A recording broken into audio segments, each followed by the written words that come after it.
जो मुस्कुरा रहा है उसे दर्द ने पाला होगा। जो मुस्कुरा रहा है उसे दर्द ने पाला होगा। जो चल रहा है उसके ही पाँव में छाला होगा। बिना संघर्ष के इंसान चमक नहीं सकता। बिना संघर्ष के इंसान चमक नहीं सकता। जो जलेगा उसी दिए में तो उजाला होगा। नमस्कार दोस्तों, मैं सिप्पू कुमार स्वागत करता हूं आप सभी का आपकी YouTube channel maths with Sippu में। दोस्तों, कैसे हैं आप लोग? आई होप कि आप लोग स्वस्थ होंगे, समय का सदुपयोग कर रहे होंगे और सीटेट एग्जाम की तैयारी पूरी लगन से कर रहे होंगे। एक बार फिर मैं उपस्थित हूँ रामबाण पीवाई की सीरीज़ की तीसरी क्लास लेकर। इसमें 18 नवंबर 2012 में पूछे गए प्रश्नों का हल कॉन्सेप्ट के साथ आसान तरीका से करवाऊंगा। इससे पहले 2 क्लास हो चुका है, उसे भी आप जरूर जाकर देखें। इस सीरीज़ की सभी क्लास आप लोगों के लिए परीक्षा उपयोगी साबित होगा।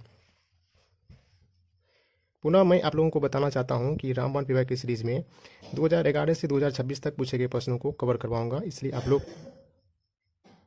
अपने चैनल मैथ्स विद सिप्पू से जुड़ जाइए। तो चलिए बिना समय व्यतीत किए श्री गणेश करते हैं। पहला प्रश्न है, दो धनात्मक संख्याओं का योगफल 63 है। यदि उनमें से एक संख्या दूसरी संख्या x/2 की दोगुनी हो तब समीकरण है। यहाँ दूसरी संख्या x/2 है, कह रहा है कि एक संख्या इस दूसरी संख्या x/2 की दोगुनी है। दिया है दूसरी संख्या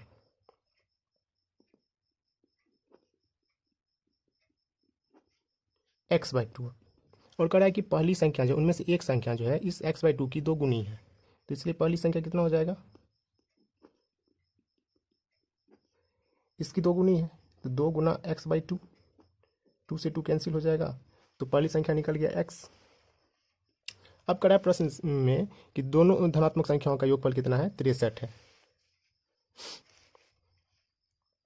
तो पहली संख्या प्लस दूसरी संख्या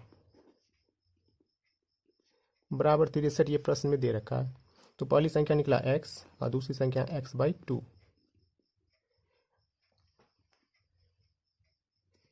एलसीएम कर लेंगे, कितना हो जाएगा? 2 एलसीएम होगा, 2x plus x equal to 63। अब ध्यान दीजिएगा कि ऑप्शन के अकॉर्डिंग हम इसको सोल्व करेंगे। तो ऑप्शन में दिख रहा है कि राइट हैंड साइड 2 सब में दिया हुआ है। तो 2x plus x equal to, by cross multiplication करेंगे 63 मल्टीप्लाई 2 हो जाएगा, x इक्वल टू हो जाएगा 63 मल्टीप्लाई 2 माइनस ये 2x इधर आकर के घट जाएगा।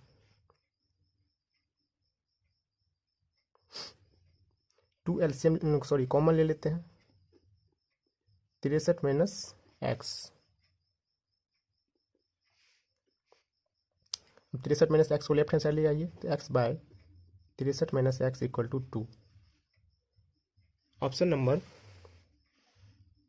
2 आंसर हो जाएगा, x by 63 minus x equal to 2। Next question है, 3 into 10 to the power 5 plus 4 into 10 to the power 3 plus 7 into 10 to the power 2 plus 5 बराबर है। बहुत आसान है।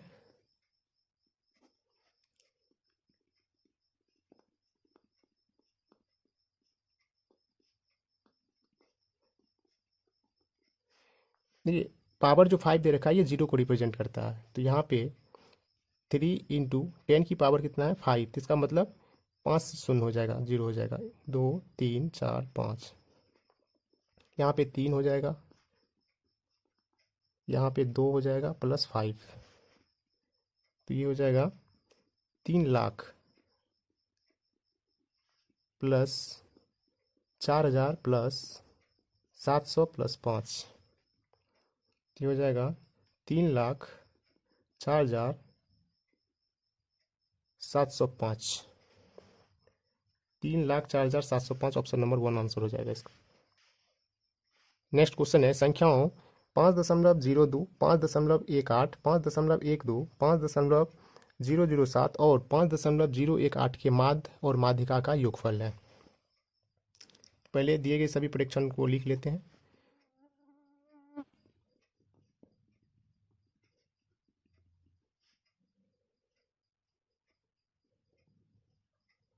पाँच दशमलव जीरो एक आठ ये दिया गया सभी प्रेक्षण है। माध्यिका निकालने के लिए हमें दिए गए प्रेक्षणों को आरोही क्रम में लिखना पड़ेगा पहले। तो यहाँ पे दिए गए प्रेक्षणों को आरोही क्रम में लिखने पर, तो आरोही क्रम में लिखने पर सबसे छोटी क्या होगा इसमें 5.007, सबसे छोटी है 5.007।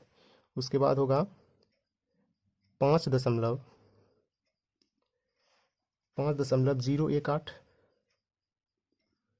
इसके बाद होगा 5.02। इसके बाद हो जाएगा 5.12। उसके बाद हो जाएगा 5.18। आरोही क्रम में लिखने के बाद यहाँ पे देखिए माध्यिका निकालने के लिए आप क्या कीजिए, दो पद इधर से छोड़ दीजिए और दो पद इधर से छोड़ दीजिए, जो मिडिल में आएगा वही आपका क्या हो गया माध्यिका। तो माध्यिका यहाँ पे कितना निकल गया 5.02। और माध्यिका निकालने का फार्मूला भी होता है कि दिए गए प्रेक्षण देख लीजिए सम है या विषम है। यहाँ पे ध्यान दीजिएगा, जैसे कि मान लेते हैं कि n प्रेक्षणों की संख्या है, तो n बराबर यहाँ पे कितना दे रखा 1 2 3 4 5, 5 यानी कि विषम संख्या है। प्रेक्षण क्या है विषम संख्या है, तो माध्यिका बराबर हो जाएगा n+1/2वां पद। तो यहाँ पे यदि हम फार्मूला से निकालते तो भी देखिए n कितना दे रखा है, विषम संख्या कितना है 5, तो 5 + 1/2वां पद, तो ये हो जाएगा 6/2 यानी कि तीसरा पद, तीनवां पद।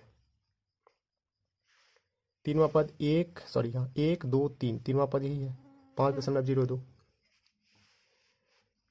नेक्स्ट हमें माध्य निकालना है, तो माध्य बराबर होता है सभी प्रेक्षणों का योग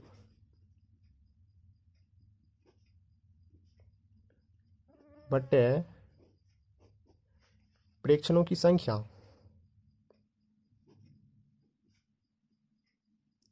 सभी प्रेक्षणों का योग, तो देखिए इसको हमें सबको जोड़ करके लिखना पड़ेगा 5.007 प्लस 5.018 प्लस 5.02 प्लस 5.12 प्लस 5.18 बटे प्रेक्षणों की संख्या कितना है 5। इसको जोड़ने पे हो जाएगा ये, जोड़ने पे इसको जोड़िए 0 0 0 8 7 15, 15 का 5 बचा 1,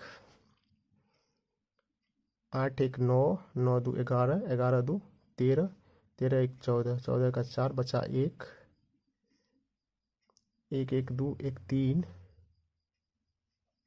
3.5 5 10 5 15 5 20 5 25, 25.345/5 आया। इससे कट रहा है, 5 से काटिए 25 25, नहीं लगा 0, 5 6 के 30, 5 45, यानी कि माध्य निकल गया 5.069। हमें कहा है क्वेश्चन में कि माध्य और माध्यिका का योगफल निकालने के लिए, इसलिए माध्य प्लस माध्यिका निकालना है। माध्य प्लस माध्यिका, तो माध्य निकला है 5.069 और प्लस माध्यिका निकला था 5.02। ये हो जाएगा 9 8 0 10, यानी कि 10.089, 10.089 माध्य और माध्यिका का योगफल निकला 10.089। ऑप्शन नंबर 3 आंसर हो जाएगा। नेक्स्ट क्वेश्चन है, दो वर्गों की भुजाएं क्रमशः x सेंटीमीटर तथा 2x + 1 सेंटीमीटर है। इनके परिमापों का योगफल 100 सेंटीमीटर है। उनमें से बड़े वर्ग का क्षेत्रफल निकालना है। दो वर्ग दे रखा है, एक छोटा है और एक बड़ा है। ध्यान से समझिएगा। इसका दे रखा है एक भुजा x सेंटीमीटर और इसका एक भुजा दे रखा है 2x + 1 सेंटीमीटर, और कहा है कि इनके परिमापों का योगफल 100 सेंटीमीटर है। तो छोटे वर्ग का परिमाप प्लस बड़े वर्ग का परिमाप बराबर दे रखा 100 सेंटीमीटर। तो वर्ग का परिमाप क्या होता है 4 गुना भुजा, 4 गुना भुजा, इसका भुजा दे रखा x सेंटीमीटर, प्लस 4 गुना भुजा, इसका भुजा दे रखा है 2x + 1, 2x + 1 = 100 सेंटीमीटर है। ये हो गया 4x प्लस, इसको मल्टीप्लाई कीजिए, हो जाएगा 8x प्लस 4 इक्वल टू 100। जुटेगा हो जाएगा 12x प्लस 4 इक्वल टू 100। तो 12x इक्वल टू हो जाएगा 100 minus 4। 12x equal to 96, x equal to 96/12। 8 बार में ये कट जाएगा, तो यानी कि x निकल गया 8 सेंटीमीटर। यानी कि छोटे वर्ग का जो है एक भुजा हमें निकल गया x सेंटीमीटर। लेकिन हमसे पूछ रहा है बड़े वर्ग का क्षेत्रफल, उनमें से बड़े वर्ग का क्षेत्रफल ज्ञात कीजिए। सिंपल है, अब बड़े वर्ग का क्षेत्रफल निकाल लेते हैं। देयरफॉर बड़े वर्ग का क्षेत्रफल इक्वल टू हो जाएगा भुजा होल स्क्वायर। भुजा होल स्क्वायर, भुजा कितना है बड़े वर्ग का 2x प्लस 1, 2x प्लस 1 का होल स्क्वायर। यहाँ पे x का वैल्यू रख दीजिए, 2 इंटू 8 प्लस 1 का होल स्क्वायर। ये हो जाएगा 16 प्लस 1 का होल स्क्वायर, यानी कि 17 का होल स्क्वायर हो जाएगा 289 सेंटीमीटर स्क्वायर। ऑप्शन नंबर 2 हो जाएगा इसका आंसर।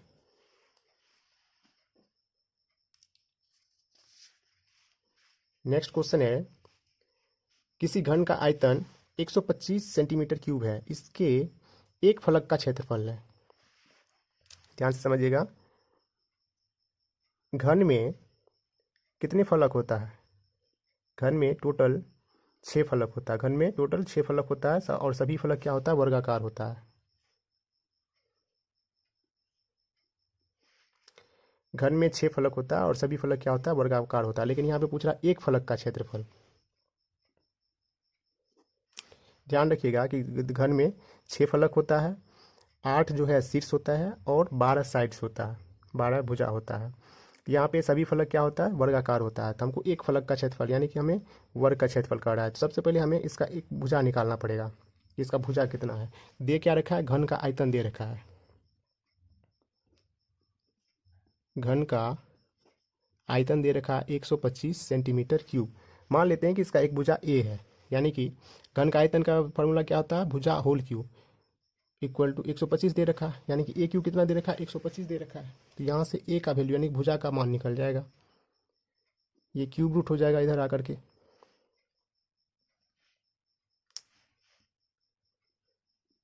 यानी कि ए भुजा कितना निकल गया? 5 सेंटीमीटर। 125 का क्यूब रूट क्या होता है? 5, यानी कि भुजा निकल गया 5 सेंटीमीटर। जब भुजा निकल गया 5 सेंटीमीटर, तो अब जो है हमें एक फलक का क्षेत्रफल निकालना है। इसलिए घन के एक फलक का क्षेत्रफल इक्वल टू क्या हो जाएगा? भुजा होल स्क्वायर, क्योंकि घन का फलक क्या होता है? वर्गाकार होता है और वर्ग का क्षेत्रफल होता है भुजा होल स्क्वायर। अब भुजा कितना निकला है? 25 सेंटीमीटर स्क्वायर हो जाएगा। ध्यान रखिएगा कि क्षेत्रफल का मात्रक जो होता है वर्ग इकाई होता है। इकाई में जो भी हो, सेंटीमीटर हो, मीटर हो, वो लिखना है। यानी कि वर्ग सेंटीमीटर या 25 वर्ग सेंटीमीटर एक घन के एक फलक का क्षेत्रफल निकला है। तो ऑप्शन नंबर 1 हो जाएगा इसका आंसर। नेक्स्ट क्वेश्चन है, यदि किसी वृत्त की परिधि 3 सेंटीमीटर है तो इसका क्षेत्रफल सेंटीमीटर स्क्वायर में है। वृत्त की परिधि दे रखा है 3 सेंटीमीटर और इसका क्षेत्रफल कर रहा है निकालने के लिए। हम जानते हैं कि वृत्त की परिधि बराबर क्या होता है? 2πr। और यहाँ पर वृत्त की परिधि कितना दे रखा है? 3 सेंटीमीटर। अब वृत्त की परिधि होता है कितना है? 2πr। वृत्त की परिधि का फॉर्मूला क्या होता है? 2πr। तो 2πr इक्वल टू 3 दे रखा है, तो यहाँ से r निकल जाएगा, यानी कि त्रिज्या निकल जाएगा वृत्त का 3/2π सेंटीमीटर। हमसे पूछ रहा है वृत्त का क्षेत्रफल, तो हम जानते हैं कि वृत्त का क्षेत्रफल बराबर क्या होता है? πr²। वृत्त का क्षेत्रफल बराबर होता है πr²। पाई आर का मान निकला है 3/2π का होल स्क्वायर हो जाएगा। पाई मल्टीप्लाई 3×9/4π²। पाई से एक पाई कैंसिल हो जाएगा, लेकिन 9/4π सेंटीमीटर स्क्वायर इसका आंसर होगा। नेक्स्ट क्वेश्चन, क्वेश्चन नंबर 7 है, किसी आयत का क्षेत्रफल a सेंटीमीटर स्क्वायर है और इसकी लंबाई 11 सेंटीमीटर है। इसका परिमाप सेंटीमीटर में है। यहाँ आयत का क्षेत्रफल दे रखा है a सेंटीमीटर स्क्वायर, लंबाई l सेंटीमीटर, परिमाप पूछ रहा है। परिमाप निकालने के लिए हमें लंबाई और चौड़ाई की ज़रूरत होगी और यहाँ पे सिर्फ लंबाई दे रखा है, तो चौड़ाई भी निकालना पड़ेगा हमें। चौड़ाई कहाँ से निकलेगा? तो आयत का क्षेत्रफल से। ध्यान दीजिएगा, आयत का क्षेत्रफल a सेंटीमीटर स्क्वायर दे रखा है और हम जानते हैं कि आयत का क्षेत्रफल बराबर होता है लंबाई गुना चौड़ाई। आयत का क्षेत्रफल बराबर होता है लंबाई गुना में चौड़ाई। आयत का क्षेत्रफल दे कितना रखा है? a सेंटीमीटर स्क्वायर, यानी कि a बराबर l इंटू बी दे रखा है। यहाँ से चौड़ाई निकालेंगे, b कितना हो जाएगा? a बटे l। क्वेश्चन में कुछ नहीं है, हम समझाने के लिए थोड़ा सा इसको विस्तार से बता रहे हैं। ध्यान दीजिएगा, b इक्वल टू कितना हो गया? a बटे l। हमको निकालना क्या है? इसका आयत का परिमाप निकालना है। तो आयत का परिमाप बराबर होता है, आयत का परिमाप बराबर होता है 2 इंटू एल प्लस बी, यानी कि 2 गुना लंबाई जोड़ चौड़ाई। 2 इंटू एल, अब बी का मान निकल गया a बटे l। 2 से सीधे मल्टीप्लाई कर लीजिए, क्योंकि हम ऑप्शन देख रहे हैं कि 2 से सभी पे मल्टीप्लाई किया हुआ है। कुछ इस तरह से ही ऑप्शन दे रखा है 2l प्लस 2a बटे l। 2l प्लस 2a बटे l, ऑप्शन नंबर 2 आंसर हो जाएगा इसका।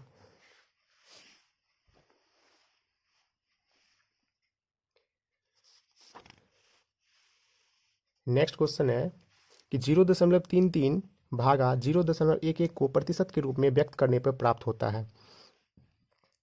हमें यहाँ इसको प्रतिशत में बदलना है। 0.33 भागा 0.11 को, तो इसको लिखें फ्रैक्शन के रूप में 0.33 बट्टे 0.11, और समान अंक के बाद दशमलव है ऊपर भी और नीचे भी। 2 अंक के बाद ऊपर में भी है, 2 अंक के बाद नीचे में भी है, तो डेसिमल कट जाएगा और फ्रैक्शन में आ गया। फ्रैक्शन को हमें यदि प्रतिशत में बदलना होता है तो हम 100 से गुना करते हैं। ये कट जाएगा, 11 तिया 33, 3 गुना 100 कितना हो जाएगा? 300%। ऑप्शन नंबर 2 हो जाएगा इसका आंसर। नेक्स्ट क्वेश्चन है, आकृति में सममिति रेखाओं की संख्या है। तो सममिति रेखाएं हम बता चुके हैं। सममिति रेखाएं क्या होता है? जो आकृति को 2 बराबर भागों में विभाजित करे, यानी कि दोनों भाग एक दूसरे को क्या करे कि सुपर इम्पोज करे। तो यहाँ पे इस आकृति में सममित रेखाओं की संख्या 6 हो जाएगा। ध्यान दीजिएगा, एक सममित रेखा तो इस तरह से होगा एक। अब देखिए, दोनों भाग एक दूसरे को सुपर इम्पोज करेगा, यानी कि सममिति रेखा क्या करता है? आकृति को 2 बराबर भागों में बांटे। तो एक इस तरह से हो जाएगा, एक हो जाएगा ऐसे 2 3, और एक फिर बीच से जाएगा 4 5 6, यानी कि इसमें सममित रेखाओं की संख्या कितना है? 6।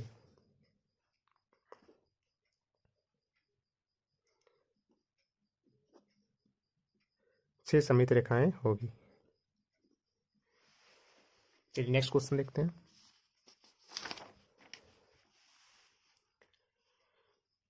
नेक्स्ट क्वेश्चन है, संख्याओं 4, 20 और 28 के मौसौ तथा लौसौ का योगफल है, यानी कि हमें 4, 20 और 28 के एचसीएफ एलसीएम का योगफल पूछ रहा है।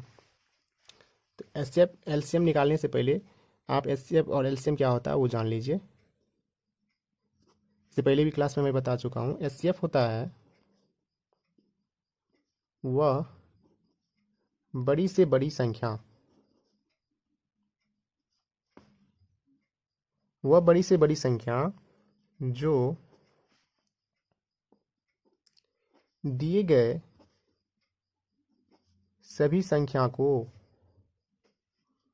विभाजित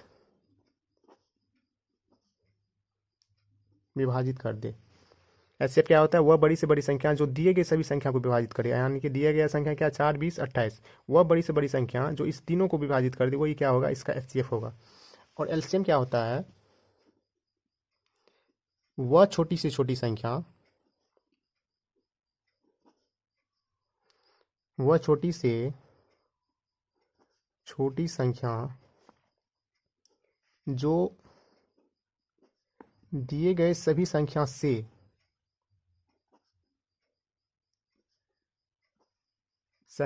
विभाजित हो जाए। देखिए इसमें कह रहा है कि दिए गए सभी संख्या को विभाजित कर दे, इसमें कह रहा है दिए गए सभी संख्या से विभाजित हो जाए। यानी कि एलसीएम होगा वह छोटी से छोटी संख्या जो दिए गए सभी संख्या से विभाजित हो, यानी कि 4, 20 और 28 तीनों से विभाजित हो। और एचसीएफ क्या होगा, जो 4, 20 और 28 को, वह बड़ी से बड़ी संख्या जो 4, 20, 28 तीनों को विभाजित कर दे। तो इसका हम शॉर्ट मेथड बताएंगे, जो एक ही में आप दोनों एचसीएफ और एलसीएम दोनों निकाल सकते हैं। 4, 20, 28 है, 2 से देंगे, 2 दूना 4, 2 दही 20 से 14 बार में 28 कटेगा। फिर देखिए 2 से कट रहा है तीनों, एक बार में, 5 बार में, 7 बार में, अब नहीं कट रहा है। तो यानी कि ये दोनों जो है 2 गुना 2 इसका एचसीएफ हो गया। वह बड़ी से बड़ी संख्या है जो 4, 20 और 28 को काटेगा ये। तो एचसीएफ क्या हो जाएगा यहाँ पे, 2 गुना 2 बराबर 4। एलसीएम यहीं से निकाल लेंगे, एलसीएम हो जाएगा 2 गुना 2 गुना 5 गुना 7, 2 गुना 4 5 20, 20 7 140। यानी कि दोनों का हमें योगफल निकालना है। एचसीएफ प्लस एलसीएम बराबर क्या हो जाएगा, 4 + 140 बराबर 144 हो जाएगा इसका आंसर। ऑप्शन नंबर 2 आंसर होगा इसका। नेक्स्ट क्वेश्चन है, संख्याओं -20, -3/4, 1/2, 10 में से कौन सी संख्या अपने वर्ग से बड़ी है। ये बहुत ईजी है, बच्चा वाला प्रश्न बीच में दे रखा है। -20 का वर्ग होगा 400, -3/4 का वर्ग होगा 9/16, 1/2 का वर्ग होगा 1/4 और 10 का वर्ग होगा 100। अब हमें देखना ये है कि कौन सा वो संख्या जो अपने वर्ग से भी बड़ी है। तो यानी कि -20 तो अपने वर्ग से छोटी है, -3/4 भी अपने वर्ग से छोटी है। ऑब्वियस है कि यहाँ पे माइनस लगा हुआ, और जब वर्ग करेंगे तो ये पॉजिटिव हो जाएगा और ये छोटा ही होगा अपने वर्ग से। 1/2 जो है अपने वर्ग से क्या है, बड़ी है, क्योंकि इसमें डिनोमिनेटर बड़ा है तो यही बड़ा होगा। और 10 का स्क्वायर तो 100 होता है, तो ऑब्वियस छोटा है। तो यहाँ पे 1/2 आंसर हो जाएगा, यानी कि ऑप्शन नंबर 3 हो जाएगा आंसर इसका। नेक्स्ट क्वेश्चन है कि निम्न भिन्नों 3/8, 4/5, 31/40, 9/20, 7/10 में से कौन सी भिन्न 1/2 से बड़ी तथा 3/4 से छोटी है। इसको सबसे आसान तरीका से हम बताएंगे, ध्यान दीजिएगा। भिन्न दे रखा है 3/8, 4/5, 31/40, 9/20, 7/10। इसमें आप क्या कीजिए, 1/2 और 3/4 को भी शामिल करते हैं। 1/2, 3/4। हमें देखना ये है कि कौन सी वो भिन्न है जो 1/2 से बड़ी है और 3/4 से छोटी है। तो सबसे आसान तरीका है कि पहले अंश और हर का डिफरेंस देखिए। इसमें अंश और हर का डिफरेंस कितना है, 5। इसमें अंश और हर का डिफरेंस है 1। यहाँ पे अंश और हर का डिफरेंस है 9। यहाँ पे अंश और हर का डिफरेंस है 11। यहाँ पे अंश और हर का डिफरेंस है 3। यहाँ पे है 1 और यहाँ पर है 1। उसके बाद डिफरेंस जो आता है उस डिफरेंस से आप अंश में भाग कीजिए। 3 में 5 से भाग कीजिए, कितना हो जाएगा, 0.6। यहाँ पे 4 में 1 से भाग करेंगे तो हो जाएगा 4। 31 में 9 से भाग करेंगे तो 9 तिया 27, 4 पे 0, 9 चौके 36, 4 पे 0, 9 चौके 36। कुछ इस तरह से ये निकलते जाएगा। 9 में 11 से भाग देंगे तो ये हो जाएगा 0.11 88, 2 पे 0, 11 का 11। फिर देखिए इसको 3 से भाग दीजिए 7 में, 3 दूना 6, 1 पे 0, 3 तिया 9, 3 तिया 9, इस तरह से बढ़ेगा। 1 से 1 में देंगे 1 ही होगा, और 3 में 1 से देंगे तो 3 ही होगा। हमें क्या देखना है कि वह कौन सा, अब इस सभी में देखना है कि कौन सा वो नंबर है जो 1 से बड़ा है और 3 से छोटा है। यानी कि हमें देखना है कि 1 से बड़ा और किससे छोटा, 3 से छोटा कौन सा है।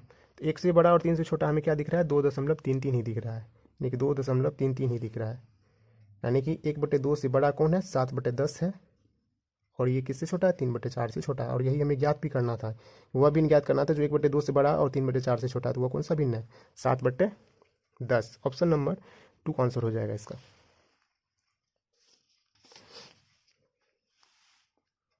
नेक्स्ट क्वेश्चन है, यदि a³ बराबर 1 + 7, 3³ बराबर 1 + 7 + b, 4³ = 1 + 7 + c हो तो a + b + c का मान है। बहुत ईजी है। ए क्यूब बराबर 1+7 है, तो यहाँ से ए क्यूब बराबर हो गया 8, तो ए का मान निकल जाएगा 8 का क्यूब रूट, 8 का क्यूब रूट यानी कि 2, ए का मान निकल गया 2। पुनः 3 क्यूब इक्वल टू दे रखा है 1+7 प्लस बी, तो यहाँ से बी का मान निकल जाएगा, 3 का क्यूब होता है 27, 8 प्लस बी, 8 इधर आकर के घट जाएगा, 27 माइनस 8 बराबर बी, तो इसलिए बी का मान निकल गया 27 में से 8 घटेगा 19। फिर दे रखा है 4 cube equal to 1+7 plus C, यहाँ से सी का मान निकाल लेंगे। 4 cube equal to 1+7 plus C, 4 cube होता है 64, 1+7 हो जाएगा 8 plus C, 64 minus 8 equal to C, therefore C का वैल्यू निकल गया 56। अब हमें निकालना है A plus B plus C, तो therefore A plus B plus C equal to 2 plus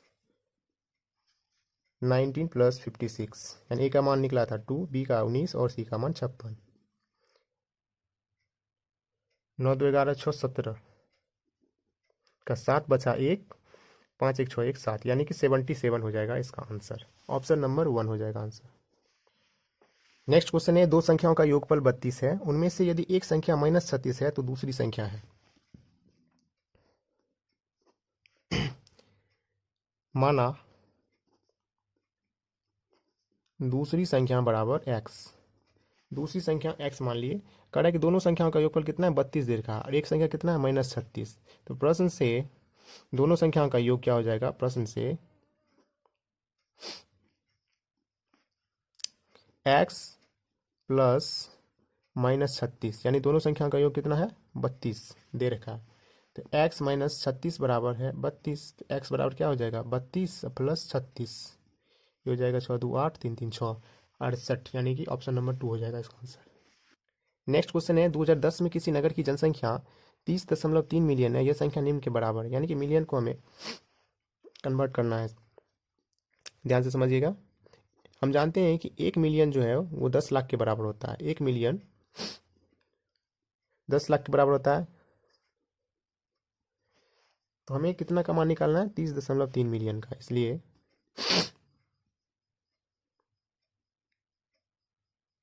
इतना मिलियन बराबर लिखें 30.3 गुना 10 लाख, डेसिमल उड़ा लीजिए, 1 शून्य कट जाएगा, ये हो जाएगा 1 2 3 4 5, यानी कि ये हो रहा है 3 करोड़ 30 लाख, इकाई दाएं सैकड़ा हजार 10,000 लाख 10 लाख करोड़, सॉरी 3 करोड़ 3 लाख हो रहा है। नेक्स्ट क्वेश्चन है, आकृति में ABC एक त्रिभुज है, एंगल ABD की माप डिग्री में है, इस आकृति में तीन कोण का माप हमें दे रखा है, यानी कि एंगल A दे रखा है 62 डिग्री, एंगल B यानी कि DBC एंगल दे रखा है 18 डिग्री, BDC दे रखा है 119 डिग्री, हमको पूछ रहा है एंगल ABD, इस कोण का माप हमको पूछ रहा है। इसको आसानी से बना सकते हैं, इसको दो तरह से कर सकते हैं आप। पहले तो आप क्या कीजिए, ट्रायंगल BCD में इस कोण को निकाल लीजिए, सी कोण को, और फिर होल ट्रायंगल में तीनों कोणों का योग हो जाएगा 180 डिग्री, तो ये कोण पता है हो जाएगा हमको, और ये कोण भी पता है, दोनों कोणों का योग और करके हम क्या करेंगे, इस कोण का माप निकाल लेंगे पूरा, इस कोण का माप निकल जाएगा, उसमें से 18 डिग्री माइनस करके इसको निकाल लेंगे। या नहीं तो दूसरा है जो कि आप यहाँ पे रिजु कोण बन रहा है, इस रिजु कोण में क्या कीजिए कि इस कोण का माप निकाल लीजिए, और ट्रायंगल ABD में दो कोण का माप हमें पता हो जाएगा, तो ये कोण आसानी से निकल जाएगा। यही सबसे आसान है कि पहले हम इस रिजु कोण में इस कोण का माप ज्ञात कर लेते हैं।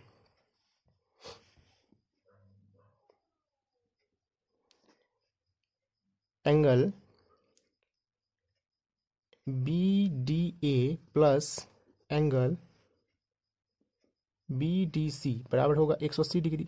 ध्यान दीजिए, एंगल BDA ये कोण और एंगल BDC ये कोण, दोनों कोण मिला करके कितना होगा 180 डिग्री, स्ट्रेट एंगल है, यानी कि रिजु कोण है, रिजु कोण कितना होता है 180 डिग्री, दोनों कोण मिला करके 180 डिग्री है, उसमें से BDC हमको दे रखा है 119 डिग्री, तो एंगल BDA प्लस 119 डिग्री बराबर 180 डिग्री। तो यहाँ से हमें एंगल बी डी ए का मान निकल गया 180 डिग्री माइनस 119 डिग्री, ये हो जाएगा 61 डिग्री, यानी कि इस कोण का माप हमें निकल गया 61 डिग्री। अब ध्यान दीजिए ट्रायंगल ए बी डी में हमको यही कोण तो पूछ रहा है, तो दो कोण हमें पता है तो ये कोण आसानी से निकाल लेंगे। त्रिभुज के तीनों कोणों का योग होता है 180 डिग्री। तो लिखेंगे अब ट्रायंगल ए बी डी में angle B A D plus angle A D B plus angle A B D 180 degree बराबर होगा तीनों कोणों का योग। बी ए डी दे रखा है 62 डिग्री, ए डी बी कितना है 61 degree, plus angle A B D तो हमें निकालना है। इस दोनों कोणों का योग हो गया 123 degree plus angle A B D बराबर 180 डिग्री। तो therefore angle A B D बराबर हो जाएगा 180 डिग्री माइनस 123 डिग्री, यानी कि ये 57 डिग्री आंसर हो जाएगा। ऑप्शन नंबर 3 आंसर हो जाएगा इसका।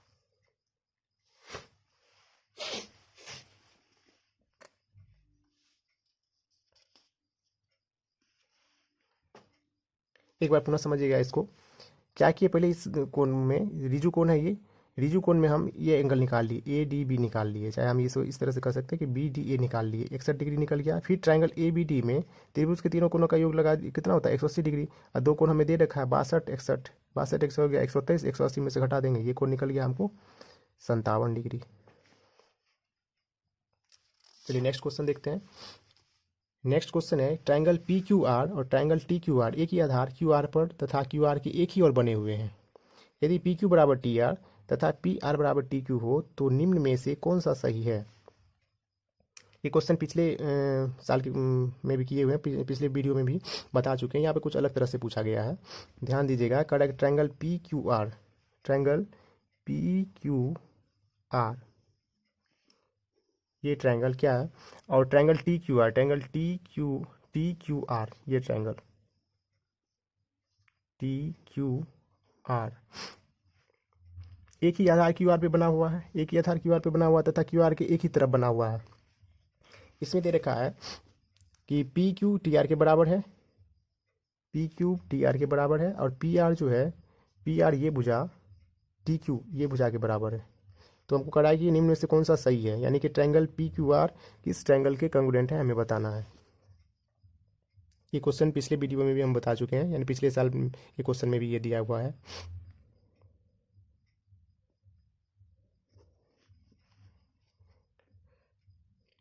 ट्रायंगल पी क्यू आर तथा ट्रायंगल टी क्यू आर में क्या दे रखा है कि पी क्यू जो है वो टी आर के बराबर है, पी आर जो है टी क्यू के बराबर है, पी क्यू टी आर के बराबर है, और पी आर टी क्यू के बराबर है, और जो है क्यू आर उभयनिष्ठ भुजा है। ये क्या है, उभयनिष्ठ भुजा है।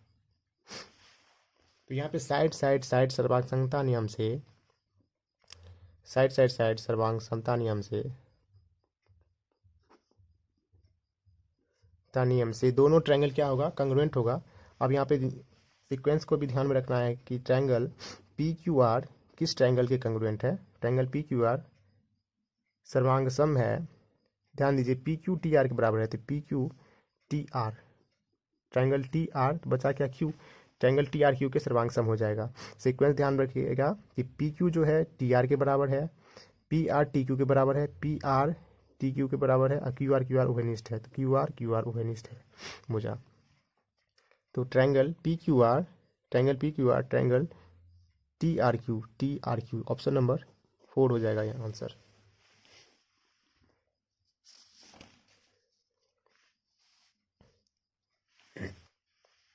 नेक्स्ट क्वेश्चन है एक कार 1 किलोमीटर की दूरी 30 किलोमीटर प्रति घंटा की चाल से और उसके बाद अगले किलोमीटर की दूरी 40 किलोमीटर प्रति घंटा की चाल से चलती है। 2 किलोमीटर के लिए कार की औसत चाल किलोमीटर प्रति घंटा में है। ध्यान दीजिएगा, कह रहा है कि एक कार जो है 1 किलोमीटर की दूरी 30 किलोमीटर प्रति घंटा की चाल से, मान लीजिए कि ये 1 किलोमीटर है, 1 किलोमीटर की दूरी को 30 किलोमीटर प्रति घंटा की चाल से तथा उसके बाद अगले किलोमीटर यानी कि अगले किलोमीटर की दूरी को, ये गया 30 किलोमीटर प्रति घंटा की चाल से, फिर अगले किलोमीटर की दूरी को 40 किलोमीटर प्रति घंटा की चाल से चलती है। यानी कि 2 किलोमीटर की दूरी को उसमें 1 किलोमीटर की दूरी को 30 किलोमीटर प्रति घंटा की चाल से तथा अगले किलोमीटर दूरी को 40 किलोमीटर प्रति घंटा की चाल से चली है। तो उसमें कह रहा है कि 2 किलोमीटर के लिए कार की औसत चाल पूछ रहा है कि औसत चाल कितना होगा। तो ध्यान दीजिएगा, इस क्वेश्चन को हम दो तरह से आप लोगों को बताएंगे। औसत चाल बराबर होता है कुल दूरी बटे कुल समय, यानी कि एवरेज स्पीड बराबर होता है total distance upon total time. तो यहाँ तो हमें टोटल डिस्टेंस दे रखा है 2 किलोमीटर, लेकिन टोटल टाइम पता नहीं है, क्योंकि 1 किलोमीटर को चल रहा है 30 किलोमीटर प्रति घंटा की चाल से और अगले किलोमीटर को 40 किलोमीटर प्रति घंटा की चाल से।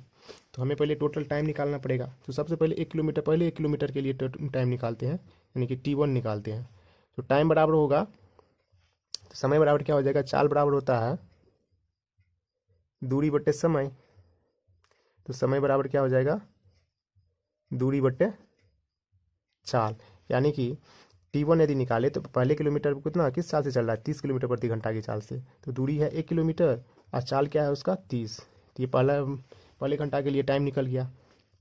T2 कितना हो जाएगा, अगले 1 किलोमीटर को किस चाल से चल रहा है, तो 40 किलोमीटर, यानी कि दूरी बटे चाल हो गया। तो यहाँ पे टोटल टाइम कितना हो जाएगा, T1 प्लस T2,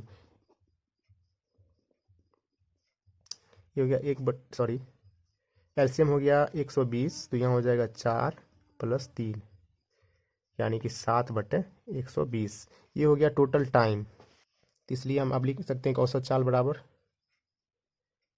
अब औसत चाल आसानी से ज्ञात कर सकते हैं। औसत चाल बराबर कुल दूरी कितना है 2 किलोमीटर, कुल समय कितना निकला है 7/120।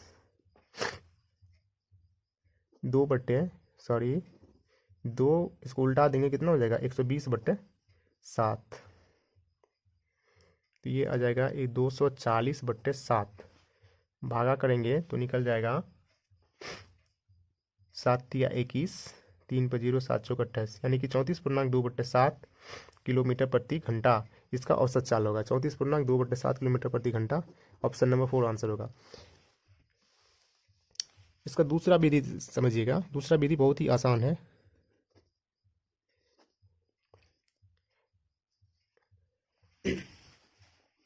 दूसरा विधि में औसत चाल हो जाएगा, इसका औसत चाल बराबर हो जाएगा 2xy/x+y। डायरेक्ट इस फार्मूला पे पुट करेंगे। अब ध्यान दीजिएगा, अगर इसका नियम है कि यदि कोई व्यक्ति कुछ दूरी को x किलोमीटर प्रति घंटा की चाल से चल रहा है और उतनी ही दूरी को y किलोमीटर प्रति घंटा की चाल से, यानी कि करने का मतलब हो गया कि कुछ दूरी को चल रहा है x किलोमीटर प्रति घंटा की चाल से और फिर उतनी ही दूरी को y किलोमीटर प्रति घंटा की चाल से चल रहा है, तो औसत चाल हो जाएगा 2x/x+y। इसमें या इसको ध्यान रखना है यहाँ पे कि उतनी ही दूरी को वो y किलोमीटर प्रति घंटा की चाल से चले। चाहे ऐसे भी कर सकते हैं कि एक दूरी दे रखा है जिसको x किलोमीटर प्रति घंटा की चाल से चल के गया है और वापस जो है y किलोमीटर प्रति घंटा की चाल से चल के आया है, तो भी यही फार्मूला को यूज़ करना है। तो यहाँ पर हो जाएगा 2 × 30 × 40, यानी कि पहले वो 30 किलोमीटर प्रति घंटा की चाल से चला था 1 किलोमीटर दूरी को 40 की चाल से, 30 + 40, ये हो जाएगा 4 × 12 = 2400/4 3 7 70। 1 शून्य से 1 शून्य कट गया। फिर देखिए यहाँ पर भी आ गया 240/7। अभी तुरंत इसको सोल्व किए थे, कितना लिखेंगे इसको 34.2/7 किलोमीटर प्रति घंटा। चलिए नेक्स्ट क्वेश्चन समझते हैं। नेक्स्ट क्वेश्चन है 2 की पावर 10 - 1 निम्न से विभाज्य है। इसका नियम हम पिछले क्लास की वीडियो में भी बता चुके हैं कि यदि घात में सम संख्या हो तो सबसे छोटी सम संख्या लेते हैं हम घात में। यदि घात में विषम संख्या हो तो सबसे छोटी विषम संख्या यानी कि 1 लेते हैं हम घात में। यहाँ पे घात में क्या है 10 है, यानी कि सम संख्या है, तो सबसे छोटी सम संख्या हमें घात में लेना है। सबसे छोटी सम संख्या क्या है 2 माइनस 1, तो ये हो गया 4 माइनस 1 यानी कि 3। ये 3 से विभाज्य होगा, ऑप्शन नंबर 4 हो जाएगा इसका आंसर। वैसे डिटेल में भी करते हैं आप इसको, तो 2 की पावर 10 कितना होता, 2 की पावर 10 हो जाता 1024, अब माइनस 1 ये होता है 1023, सॉरी 1023। 1023 किससे विभाज्य है, तो 3 2 5 1 6, यानी कि ये 3 से विभाज्य हो रहा है। अंकों का योग 6 आ रहा है जो 3 से विभाज्य है। चलिए नेक्स्ट क्वेश्चन देखते हैं, क्वेश्चन नंबर 20, और ये आज की क्लास का लास्ट क्वेश्चन है, ध्यान से समझिएगा। कह रहा है कि x² + 7x + 10 और x² - 3x - 10 का एक उभयनिष्ठ गुणनखंड है। दोनों क्वाड्रेटिक इक्वेशन का हमें कॉमन फैक्टर निकालना है। x² + 7x + 10 और एक दे रखा है x² - 3x - 10। देखिए यहाँ पे तीसरा पद जो है 10 और पहले पद का कोफिशिएंट कितना 1, दोनों को गुना कीजिए, कितना आता है 10, यानी कि तृतीय पद और प्रथम पद के कोफिशिएंट यानी गुणांक को गुना करना है।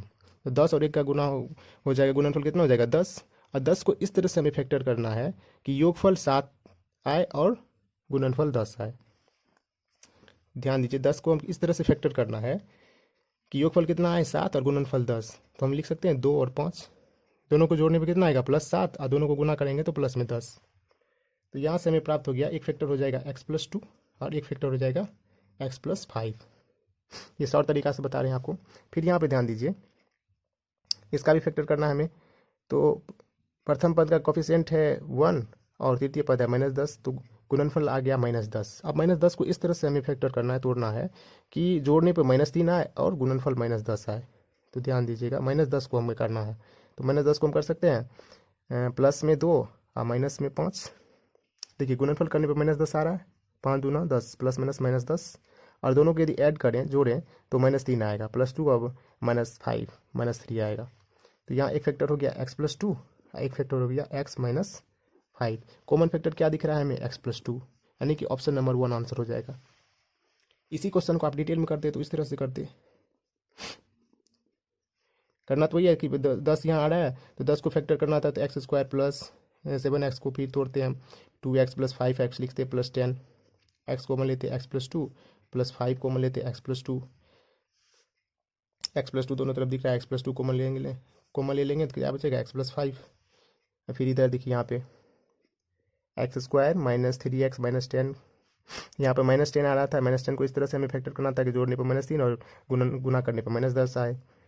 तो ये हो जाएगा x² प्लस में 2x माइनस में 5x और -10, यहाँ x कॉमन लेंगे तो x + 2, यहाँ पर -5 कॉमन लेंगे तो x + 2, x + 2 कॉमन आ गया दोनों तरफ, इधर बचा x, इधर बचा -5, तो कॉमन फैक्टर x + 2 हमें दिख रहा है। और यहाँ पे यदि इस तरीका से हमें इसका रूट भी निकालना रहता है, यानी कि x की वैल्यू निकालना रहता है, तो अपोजिट साइन ले लेते हैं। जैसे कि प्लस में आ रहा है, प्लस में आया +2 और +5, तो यानी कि x का वैल्यू निकल गया, हम हमको अपोजिट साइन में ले लेते -2 और -5। यहाँ पर भी अपोजिट साइन में ले लेते, x का मान निकल गया -2 और +5। लेकिन हमें यहाँ पे सिर्फ फैक्टर निकालना था।